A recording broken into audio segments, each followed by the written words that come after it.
Bertani, sebuah usaha membudidayakan tanaman dan hewan demi memenuhi kebutuhan pangan. Rumit, namun tidak sedikit pula orang yang bergantung pada kegiatan ini. Khususnya di daerah Selopamioro yang terletak di Kecamatan Imogiri, Bantul, Yogyakarta. Desa dengan luas 22,5 km persegi ini memiliki ciri khas berupa wilayah berbukit, kemiringan lereng antara 20 hingga 40 derajat dengan kedalaman solum tanah antara 20 hingga 900 cm dan curah hujan yang tinggi dengan rata-rata 1227 mm per tahun, menjadikan desa Selopamioro rentan akan bencana longsor. Oleh karena itu, diperlukan sebuah sistem agroforestry yang mengatur keseimbangan antara penggunaan lahan dan hutan dalam mengurangi risiko longsor di daerah ini. Sebelum membahas lebih lanjut mengenai sistem agroforestry, perlu diketahui apa itu sistem agroforestry dan mengapa harus ada sistem agroforestry.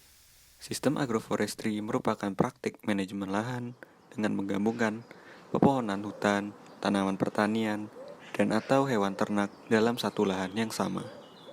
Selanjutnya, mengapa harus ada sistem agroforestry di lahan pertanian Desa Selopamioro? Dengan adanya sistem agroforestry yang tepat pada lahan miring, seperti pada Desa Selopamioro, mampu memulihkan kondisi tanah, menjadikannya lebih kokoh, serta tahan terhadap erosi, dan mampu memperbaiki unsur hara di tanah dari unsur organik yang dihasilkan oleh pepohonan hutan yang ditanam di sekelilingnya. Sistem agroforestry yang kelompok kami rencanakan menggunakan dasar berupa budidaya lorong atau alley cropping. Budidaya lorong atau alley cropping pada dasarnya adalah menanam tanaman pada lorong yang dibentuk oleh tanaman pagar. Untuk tanaman pagar yang digunakan, dipilih tanaman pagar Flemingia. Pemilihan jenis tanaman pagar ini dikarenakan Flemingia memiliki kemampuan yang baik dalam mengurangi tingkat erosi, mengurangi besarnya limpasan permukaan, sehingga ketika terjadi curah hujan yang sangat tinggi, tingkat erosi dan limpasan permukaan dapat dikurangi. Selanjutnya, di antara tanaman pagar dan tanaman budidaya, terdapat sebuah parit resapan. Parit resapan ini berfungsi untuk menampung sebagian aliran air permukaan sawah, sehingga air dapat diproses masuk ke dalam tanah. Dalam desain sistem kami, dalam satu lahan, terdapat dua parit, dan pada salah satu parit dilengkapi dengan sebuah gulutan dan kantong lumpur. Pembuatan gulutan dan kantong lumpur bertujuan untuk mempermudah pengomposan sisa tanaman, meningkatkan peresapan air, mengurangi persaingan air dan unsur hara antar tanaman, serta mempermudah pemeliharaan saluran. Sistem budidaya lorong memiliki beberapa keuntungan. Pada sisi ekologi, budidaya lorong berperan dalam menyumbangkan bahan organik dan hara, terutama nitrogen, untuk tanaman pangan. Pada sisi ekonomi, budidaya lorong dapat menghemat biaya pengolahan lahan karena tidak perlu dilakukan pembajakan untuk menggemburkan tanah.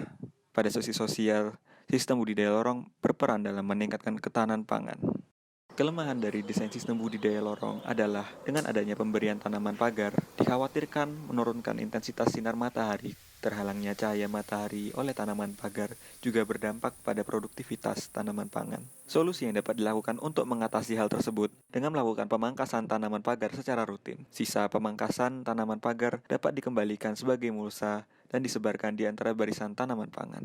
Akhir kata untuk video yang singkat ini, kami berharap bahwa dengan adanya modifikasi berupa penambahan gulutan dan parit dapat memberikan dampak positif bagi lahan pertanian dan dapat mengurangi resiko erosi serta bahaya longsor di Dusun Naungan, Desa Selopamioro.